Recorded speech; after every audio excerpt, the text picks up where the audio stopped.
सादर नमस्कार। मैं डॉक्टर गजानन चारण, सह आचार्य, राजकीय महाविद्यालय सुजानगढ़, हिंदी साहित्य की इस कक्षा में आप सबका स्वागत, अभिनंदन। हम पिछली कक्षा में रीतिकाल की प्रवृत्तियां इस विषय पर बातचीत कर रहे थे। आज हम रीतिकालीन काव्य की प्रवृत्तियां भाग 2 पढ़ेंगे। पिछली कक्षा में हमने रीतिकालीन काव्य का परिचय लेते हुए रीतिकालीन काव्य की प्रवृत्तियों पर बातचीत की, जिसमें श्रृंगारिकता, अलंकारिकता, भक्ति, नीति और विरक्ति तथा मुक्तक काव्यों की रचना, ये 4 प्रवृत्तियां देखी थी। अब अगली प्रवृत्तियों पर बातचीत करते हैं। 5वीं प्रवृत्ति जो है वो है वीर काव्यों का सृजन। रीतिकाल में वीर काव्यों का सृजन हुआ, वीर रसात्मक काव्य लिखे गए। यद्यपि जो रीतिकाल है वो अपेक्षाकृत रूप से शांति और समृद्धि का युग था, लेकिन औरंगजेब जब राजा बना तो औरंगजेब बड़ा कट्टर था और असहिष्णु था। उसकी कट्टरता और असहिष्णुता के कारण बहुत सी जगह औरंगजेब का विरोध हुआ। औरंगजेब के विरोध में जो जो वीर खड़े हुए पूरे हिंदुस्तान में, वो किसी भी दिशा से खड़े हुए हों, लेकिन जैसे ही उन लोगों ने औरंगजेब का प्रबल प्रखर विरोध किया तो रचनाकारों में पुनः जो हिंदी साहित्य की रचना है, उस साहित्य में वीर रस का जन्म हुआ। वीर रसात्मकता फिर से प्रकट हुई। रचनाकारों को फिर से वो उत्साह का जो स्थायी भाव है वो कहीं न कहीं मिला। वीर रस का जो स्थायी भाव है वो उत्साह है। औरंगजेब के विरुद्ध जिन जिन हिंदुस्तान के राजाओं ने सर उठाया, उनके उत्साह को देख करके वीर रसात्मक रचनाएं लिखी जाने लगी। मुसलमान शासकों के, मुगलों के, खासकर औरंगजेब के विरोध में सिख, मराठे और अन्य हिंदू रजवाड़े खड़े हुए। उनके दरबारों में आश्रय पाने वाले जो कवि थे, उन्होंने अपने आश्रयदाताओं के वीरता पर रीझ करके और सामान्य जनता में उनको हीरो बनाने के हिसाब से कि औरंगजेब जैसी सत्ता से टकराने का साहस कोई लेता है तो उनकी प्रशंसा होनी चाहिए। तो वो साहस करने वाले लोगों को लेकर के रीतिकाल में वीर रसात्मक, रीतिकाल जैसा श्रृंगार और प्रेम का घोर श्रृंगारिकता का युग, उसमें वीर रस की प्रवृत्ति भी बराबर में चली। तो औरंगजेब का विरोध करने वाले, जैसे दक्षिण में आप इतिहास को पढ़ते हैं तो वीर शिवाजी ने, मराठे खड़े हुए और शिवाजी ने विरोध किया। पंजाब में गुरु गोविंद सिंह खड़े हुए, उन्होंने विरोध किया। राजस्थान में महाराणा राज सिंह, वीरवर दुर्गादास राठौड़, इन्होंने विरोध किया। मध्य प्रदेश में छत्रसाल ने विरोध किया। इसलिए आपने देखा होगा कि जब राजस्थान की कविता रीतिकाल के समय में देखते हैं, हिंदी का एक अंग ही राजस्थानी है, तो फिर महाराणा राज सिंह ने औरंगजेब से टक्कर ली। अजों सूर उगवे अजों प्राजल हुताशण, कवियों ने लिखा। जब औरंगजेब के पास में जाना शुरू किया राज सिंह ने, तो उनको रुका। राण मिले किम राजसी, हे राज सिंह, अब तक की प्रकृति के सारे उपक्रम उसी रूप में चल रहे हैं, तो तुम कैसे मिल सकते हो। और राज सिंह ने रुक करके औरंगजेब का विरोध किया। वीरवर दुर्गादास राठौड़ ने तो दांत खट्टे कर दिए मुगलों के। तो उस समय की रचनाएं पढ़िए आप, शेला बाटी शेख, तो ऐसे दुर्गादास पर रचनाएं आप देखेंगे। शिवाजी और छत्रसाल पर भूषण ने लिखा, शिवा बाव ने लिखी, छत्रसाल चरित्र लिखे। उन्होंने कहा, शिवा को सराहूं की सराहूं, साहू को सराहूं की सराहूं, छत्रसाल को, शाहजी भोसले का बेटा शिवाजी, उनकी सराहना करूंगा या छत्रसाल की सराहना करूंगा। गुरु गोविंद सिंह तो 1 से लाख, 1.25 लाख लड़ाऊं वाले, एक से लाख लड़ाऊं, ये कहने वाला वो गुरु गोविंद सिंह, आज़ादी का आनवी योद्धा। हिंदुस्तान की आज़ादी का जब जब नाम लिया जाएगा, शिवाजी को, गुरु गोविंद सिंह को, वीरवर दुर्गादास राठौड़ को, महाराणा राज सिंह को, छत्रसाल को, महाराणा प्रताप को, चंद्रसेन को याद किया जाएगा। इन लोगों को, झांसी की रानी को, ये वो पात्र हैं जो हमारी आज़ादी के अनन्य उपासक हैं। तो ये रीतिकाल में इन्होंने इस समय में औरंगजेब का विरोध किया, तो इनके प्रशंसा में कविताएं लिखी गई। स्वधर्म और स्वदेश की रक्षार्थ औरंगजेब से जिन जिन ने लोहा लिया, उन पात्रों पर, उन ऐतिहासिक पात्रों पर, उन वीरों पर, उनकी वीरता पर, उनके औज पर रचनाकारों ने रचनाएं लिखी। भूषण की शिवा बावनी, छत्रसाल चरित्र जैसे काव्य हैं। इनके अलावा पद्माकर, सूदन, लाल आदि कवियों ने अन्य हिंदू राजाओं की वीरता पर काव्य लिखे। ये हिंदुस्तान की तमाम भारतीय भाषाएं जो हैं उनके साहित्य को जब हम देखेंगे तो वो उस समय में ये रचनाएं आपको देखने को मिलेंगी। राजस्थान में बांकीदास आसिया ने उस समय में अंग्रेजों का विरोध करते हुए राजाओं को फटकारा। आयो अंग्रेज मुल्क रे ऊपर आहस लीधी खेच उरा, धनिया मर्यान दीधी धरती, धनिया उभा गई धरा। उन्होंने राजाओं को फटकारा कि हे राजाओं, अंग्रेज इस मुल्क पे, हिंदुस्तान की सरजमी पे आया है और तुम्हारे भीतर का, तुम्हारे हृदय के जोश को उसने खींच लिया, तुम्हारी भुजाओं के रस को पी गया, वो तुम्हारी भुजाओं के शौर्य को खा गया, उसने उसको ग्रस लिया है, ग्रहण कर लिया है।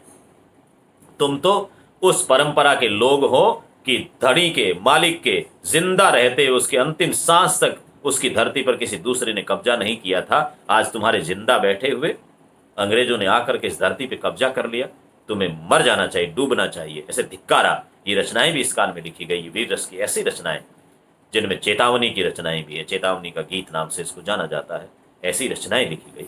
तो वीर रस की प्रवृत्ति आई, चेतना की प्रवृत्ति आई, ऐसी रचनाएं भी इस काल में लिखी गई। ये रीतिकालीन साहित्य को हम पढ़ रहे हैं।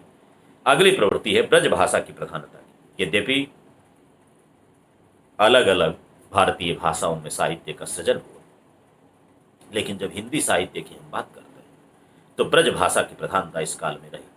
अवधी, राजस्थानी, बुंदेलखंडी, इनमें भी खूब सारी प्रचुर मात्रा में रचनाएं लिखी गई, लेकिन ब्रज भाषा प्रधान भाषा के रूप में उभर करके आई। ब्रज भाषा के वर्ण मैत्री, अनुप्रासत्व, ध्वन्यात्मकता, शब्द गति, शब्द शोधन, अनेकार्थता और व्यंग्य आदि जो विशेषताएं हैं उनसे परिपूर्ण होकर के ब्रजभाषा इस काल में उभर करके सामने आई और इस काल की उपलब्धि मानी जा सकती है। यानी रीतिकालीन जो ब्रजभाषा है वो अपने चरम पर है, उसका उत्कर्ष है। इसलिए इस काल की प्रवृत्ति में ब्रजभाषा की प्रधानता को भी एक प्रवृत्ति हम मानते हैं। लक्षण ग्रंथों का निर्माण, ये पहले भी हमने बात की, इस समय में लक्षण ग्रंथ लिखे गए। संस्कृत साहित्य शास्त्र का प्रत्यक्ष प्रभाव यहां पर देखने को मिला। रीतिबद्ध कवियों ने सीधे लक्षण ग्रंथ लिखे, साथ ही लक्ष्य ग्रंथ यानी उदाहरण ग्रंथ भी लिखे। मैंने आपको पहले भी बताया, लक्षण ग्रंथ का मतलब काव्य के अंगों का परिचय देना, उनके गुण लक्षण बताना, उनकी पहचान बताना, और लक्ष्य ग्रंथ का मतलब उनके अनुरूप काव्य का सृजन करना, उनके उदाहरण का सृजन करना, उदाहरण का निर्माण करना, उदाहरण स्वरूप रचनाएं सृजित करना, इसको लक्ष्य ग्रंथ कहते हैं, उदाहरण ग्रंथ लिखना। केशवदास की रस अलंकार का शास्त्रीय पद्धति पर विवेचन है। चिंतामणि त्रिपाठी लक्षण ग्रंथ लिखे। यह धारा संपूर्ण रीतिकाल में अखंड रूप से चलती रही। सभी रचनाकारों ने, क्योंकि आचार्य और कवि दोनों थे ये, इसलिए आचार्य के रूप में इन्होंने लक्षण ग्रंथ लिखे। तो ये प्रवृत्ति भी रीतिकालीन काव्य की एक प्रवृत्ति मानी जाती है। सूफी और प्रेमाख्यान काव्य, इनका सृजन इस काल में हुआ। आध्यात्मिक और लौकिक दोनों प्रवृत्तियों के काव्य रचे गए। मुस्लिम सूफी कवि कासिम शाह, नूर मोहम्मद, शेख निशार, इनके काव्य इस काल में हमें देखने को मिलते हैं। हिंदू कवियों में सूरदास यानी भक्त काल के कवि हैं, लेकिन रीतिकाल में भी उनका साहित्य। दुख हरण दास, इनके काव्य मिलते हैं। लौकिक प्रेमाख्यान में बोधा, चतुर्भुजदास, आलम, इनके काव्य मिलते हैं। तो सूफी और प्रेमाख्यान काव्य भी इस काल में लिखे गए। इनकी पहचान, उनकी विशेषताएं, सूफी किसको कहते हैं, प्रेमाख्यान किसे कहते हैं, ये हम भक्ति काल में पढ़ा है, इसलिए मैं यहाँ पर इसको पृष्ठ पेषण नहीं करूँगा, पुनरावृत्ति नहीं करूँगा। अगली विशेषता है प्रकृति चित्रण की। रीतिकालीन यद्यपि प्रकृति और साहित्य का अभिन्न जुड़ाव है, चोली दामन का साथ है, जहाँ जहाँ साहित्य का चित्रण आता है वह प्रकृति अपने आप आ ही जाती है, क्योंकि कवि प्रकृति से जुड़ा हुआ है। उसकी कविता में प्रकृति सहयोगी की भूमिका अदा करती, अलग अलग रूपों में, कहीं आलम्बन में, कहीं उद्दीपन में, कहीं आश्रय में, कहीं अलंकार रूप में, कहीं प्रेरणा के रूप में, कहीं मानवीकरण रूप में, अलग अलग रूपों में प्रकृति का चित्रण कवि लोग करते हैं। लेकिन रीतिकालीन कविता में प्रकृति का स्वतंत्र चित्रण नहीं मिलता। ये हमने पहले भी देखा, वहां तो श्रृंगार की प्रवृत्ति प्रधान है।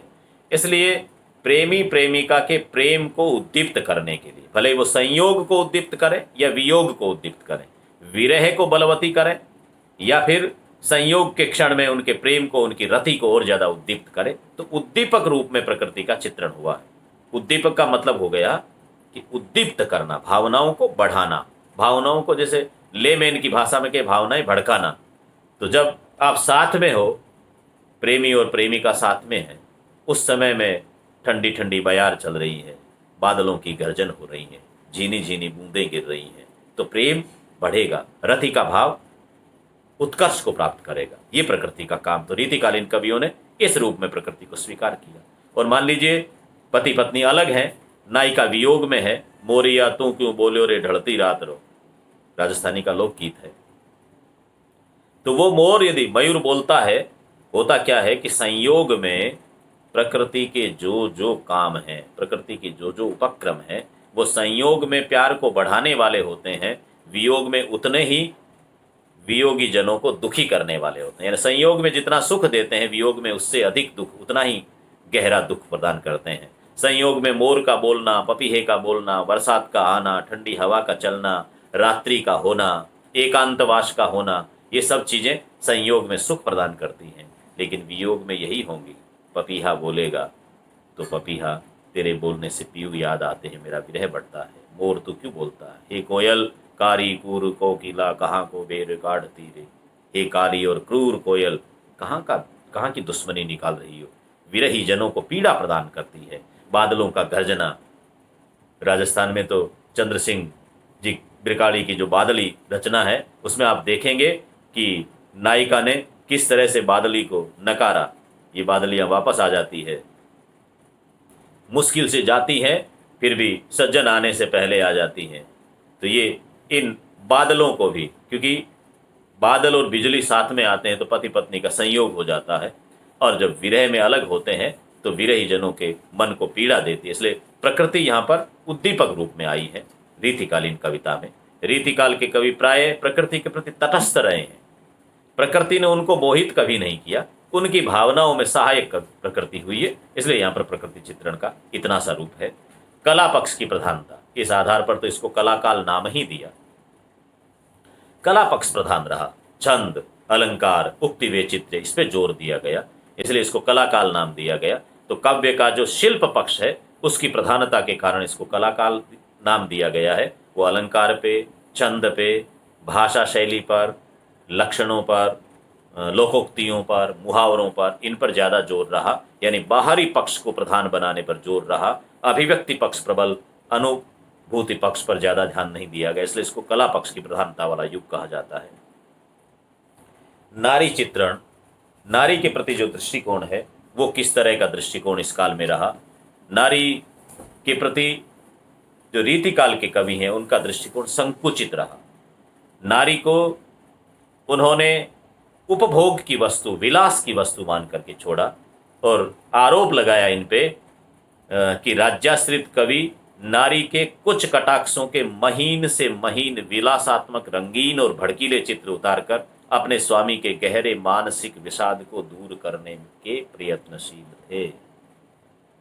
नारी के कुछ कटाक्ष, उन्हीं पर बड़े बड़े खंड काव्य लिख दिए गए। उसकी जुल्फें कैसी हैं, उसकी आंखें कैसी है, वो तिरछा कैसे देखती हैं, वो चलती है तो कैसे चलती हैं, किस किस से उसकी तुलना हो सकती है, इसी पर काव्य लिख दिए गए। नारी का एक ही रूप, जो विलासिनी नायिका का रूप है, वो रीतिकाल के कवियों को पसंद आया। भोग विलास के उपकरण मात्र के रूप में नारी को लेकर के उन्होंने रचनाएं लिखी। संकुचित दृष्टिकोण जिसको हम कहते हैं, नारी शरीर के सौंदर्य सरोवर की सतह पर ही ये रचनाकार गोते खाते रहे। उसके आत्मा के सौंदर्य तक जाने का इन्हें फुर्सत इनको नहीं मिली, वहां ये जा नहीं सके। यह केवल तन द्युति का ही अनुरागी रहा। यानी रीतिकाल का जो कवि है, तज तीरथ हरि राधिका तन द्युति करे अनुराग, जा तन की झाई परे श्याम हरित द्युति होए, मैं पहले भी जिक्र कर रहा था। ये इसके तन की द्युति पर, यानी शरीर की चमक है, उस आकर्षण तक ही सीमित रहे। उनका यह अनुराग इतना बढ़ा कि वह अपनी आराध्य देवी के भी शरीर लावण्य पर ही रीझता रहा।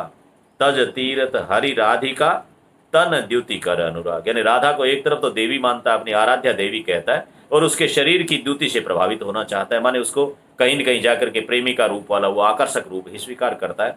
उसके भीतर झांकने की, उसमें श्रद्धा पैदा करने वाली बात इस रचनाकार में नहीं आ पाई। रीतिकालीन नायिका पुत्र की हथेली को इसलिए चूमती है, यानी माँ और पिता का, माँ और बेटे का जो संबंध है, वो वात्सल्य वाला, ममत्व वाला कैसा संबंध, कितना पवित्र है।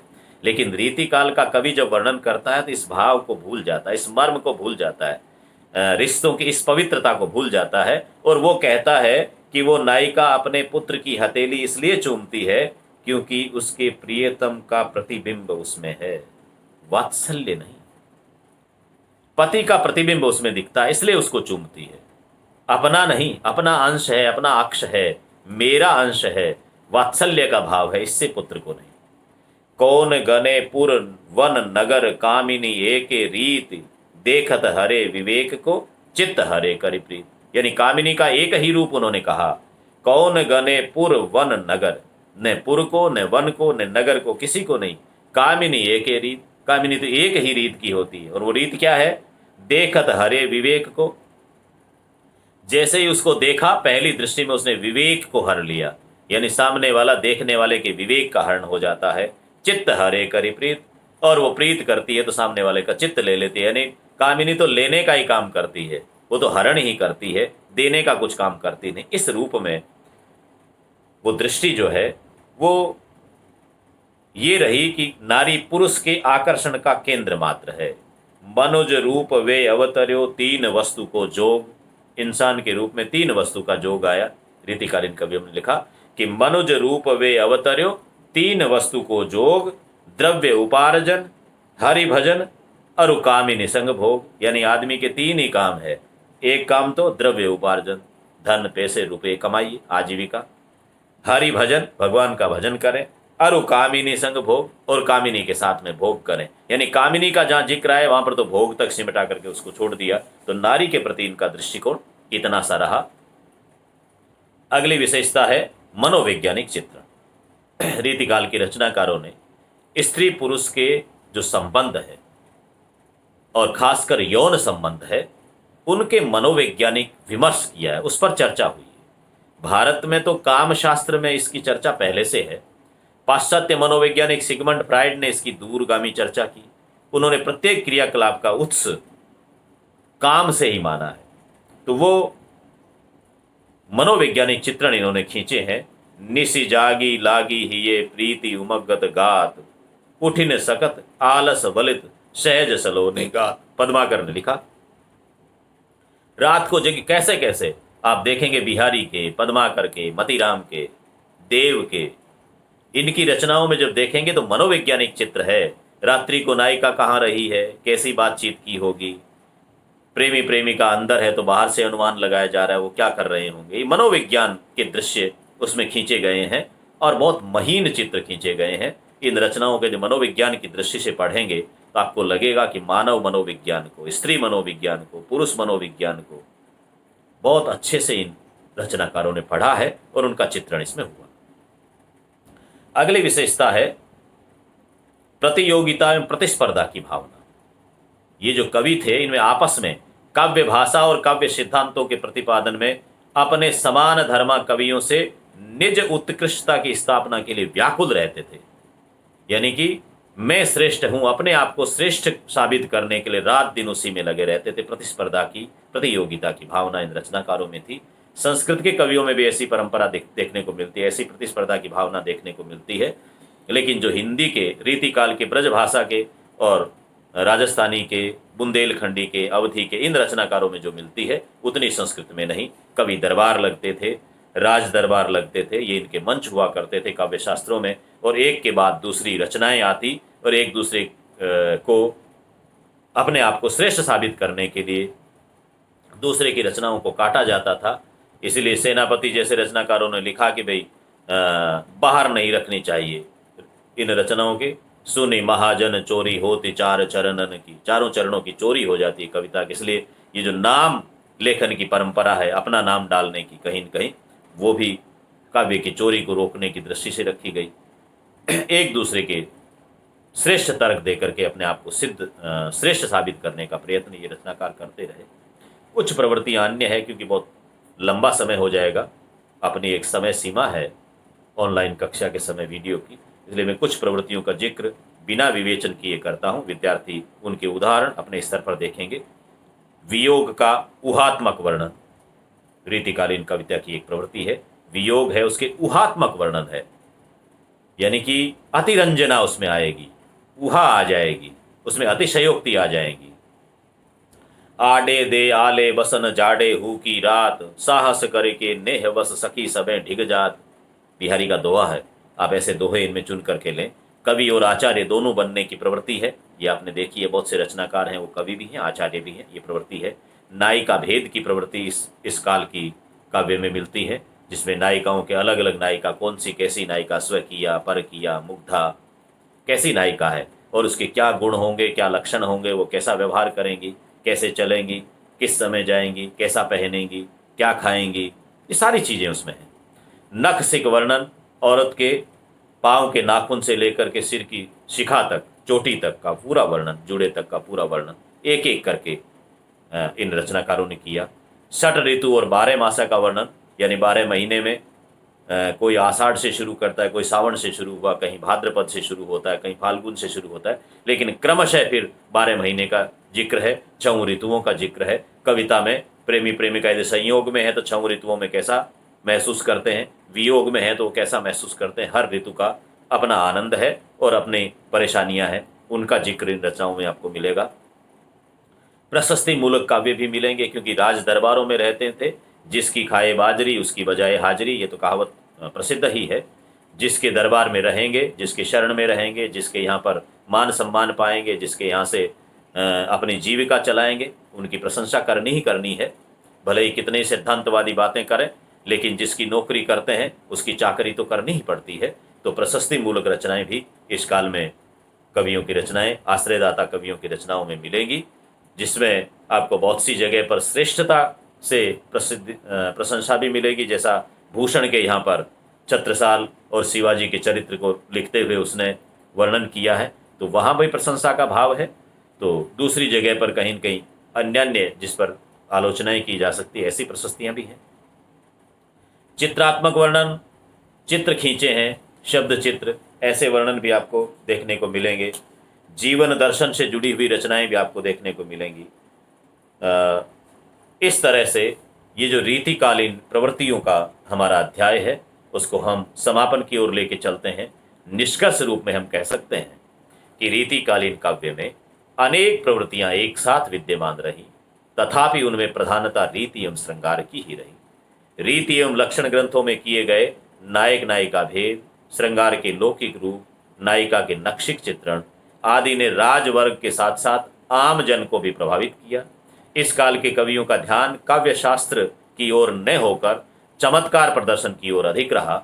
इसलिए रीतिकालीन काव्य में काव्य संबंधी प्रौढ़ विवेचन के दर्शन नहीं होते।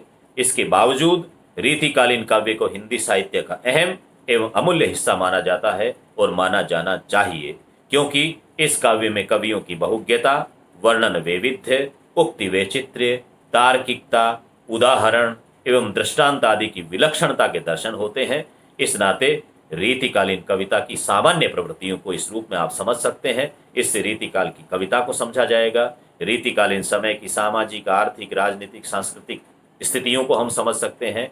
रीतिकाल के समय हमारे सामाजिक संबंध कैसे थे, नारी की स्थिति कैसी थी, पुरुषों का आजीविका के साधन क्या थे, कलाओं के प्रति क्या दृष्टिकोण था, इन सब चीज़ों को हम देख सकते हैं। राज और समाज की स्थितियां क्या थी इन प्रवृत्तियों के आधार पर, क्योंकि साहित्य समाज का दर्पण होता है।